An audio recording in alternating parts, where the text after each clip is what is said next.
What are time signatures? The time signature is a notational convention used in Western musical notation to specify how many beats or pulses are contained in each measure or bar, and which note value is equivalent to a beat.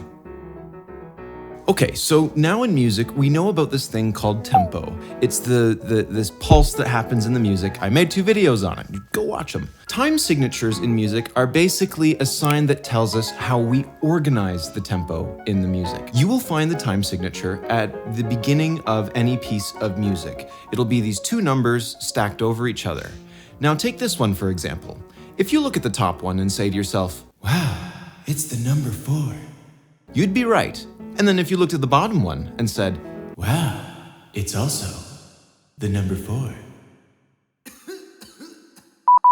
you would be right again. Now, the part that's confusing is trying to remember what these numbers mean, because they mean 2 very different things. To further demonstrate this, I am going to utilize the powers of stop motion animation.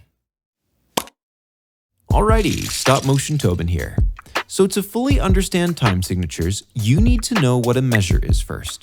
A measure is where we have 2 bar lines with the staff in the middle. This is the place where we write our music notes. In every measure, there will be a specific amount of beats or pulses because every measure needs to have the same amount. Most often, you will be playing music that has 3 or 4 beats in a measure.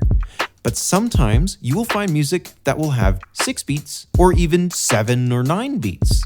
So that is what the top number of a time signature refers to. How many beats are in every measure?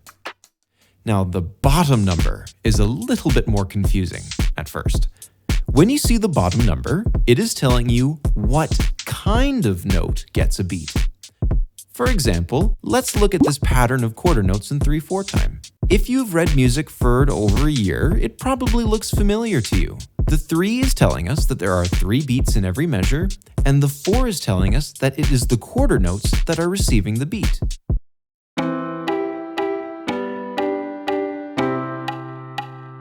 Now, bear with me. If I were to change the 4 in this time signature to a 2, this will change how the music looks, but not how it sounds.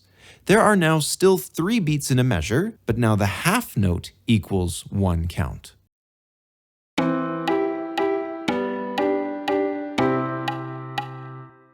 So now if I change the 2 to an 8,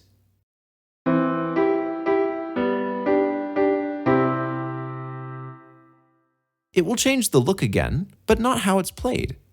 Now I just have to think that the 8th note receives 1 full tick from my metronome, 1 beat.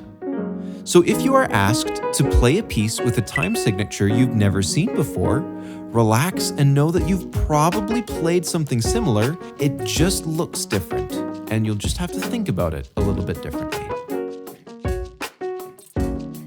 So that's that. It's pretty straightforward. If you look at the top number of a time signature, it'll tell you how many beats are in a measure, and if you look at the bottom, it'll tell you what kind of note receives the beat. If you are wondering what those numbers mean, here's a chart. And hopefully that's straightforward enough for you. I'm going to make a part 2 for this video as well, breaking down some more important things to know about time signatures. And with that said, I'm Mr. Tobin, and I will see you in the next video.